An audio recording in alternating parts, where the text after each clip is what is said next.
अंधी माँ का बेटा, दिल को छू जाने वाली कहानी। एक कस्बे में एक विधवा अंधी औरत रहती थी। उसका एक बेटा था जिसके पालन पोषण की सारी जिम्मेदारी उसके कंधों पर थी। वह अपने बेटे को बड़ा पढ़ा लिखा कर एक बहुत बड़ा आदमी बनाना चाहती थी, इसलिए उसने उसका दाखिला कस्बे के सबसे अच्छे स्कूल में किया। वह दिन रात मेहनत करती ताकि बेटे की स्कूल की फीस दे सके। लड़के के स्कूल के बच्चे उसकी माँ के बारे में जानते थे। वे सब उसे अंधी का बेटा कहकर चिढ़ाते थे। लड़का इससे बहुत परेशान था। उसे अपनी माँ पर शर्म आने लगी थी। वह उसके साथ कहीं भी आने जाने से कतराता। लगा था जब लड़का बड़ा हुआ तो उसकी शहर में अच्छी नौकरी लग गई।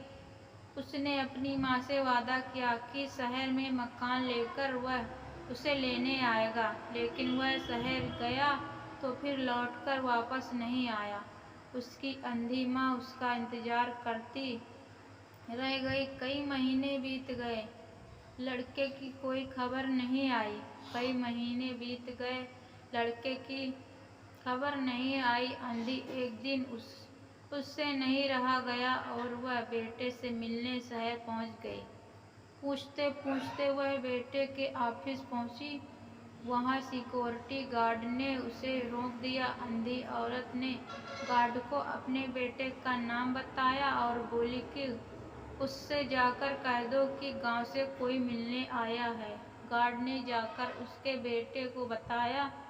बेटे ने ऑफिस की खिड़की से देखा तो उसे अपनी माँ गेट के बाहर खड़ी नजर आई। वह ऑफिस में सबके सामने अपनी माँ की वजह से शर्मिंदा नहीं होना चाहता था। उसने कहला दिया कि वह ऑफिस में नहीं है।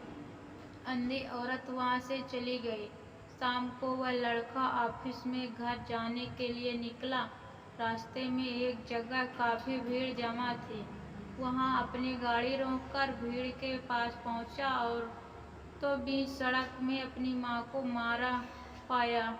उसके हाथ में एक चिट्ठी थी जिसमें लिखा था, बेटा, बड़े दिन हो गए थे, तेरी कोई खबर नहीं मिली। चिंता हो रही थी, इसीलिए तुमसे मिलने चली आई।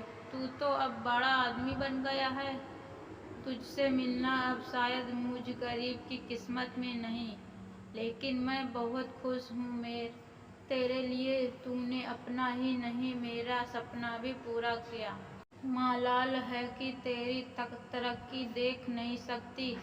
काश बचपन में तेरी आंखों में सरिया ना घुसा होता और मुझे तुम्हें अपनी आंखों ना देनी पड़ी होती तो तेरी तरक्की अपनी आंखों से देखकर सुकून से मरती। तेरी अंधी माँ। ये पढ़कर लड़का फूट फूट कर रोने लगा। जिस अंधी माँ पर उसे शर्म आती थी, उसने उसके लिए कितना बड़ा बलिदान किया था। वह आत्मग्लानि से भर उठा और जिंदगी भर खुद को माफ नहीं कर पाया। दोस्तों, माता पिता अपना सर्वस्व निछावर कर देते हैं, उनका हमेशा ख्याल रखना चाहिए। अगर हमारी कहानी आपको पसंद आई हो तो सब्सक्राइब जरूर करना। धन्यवाद।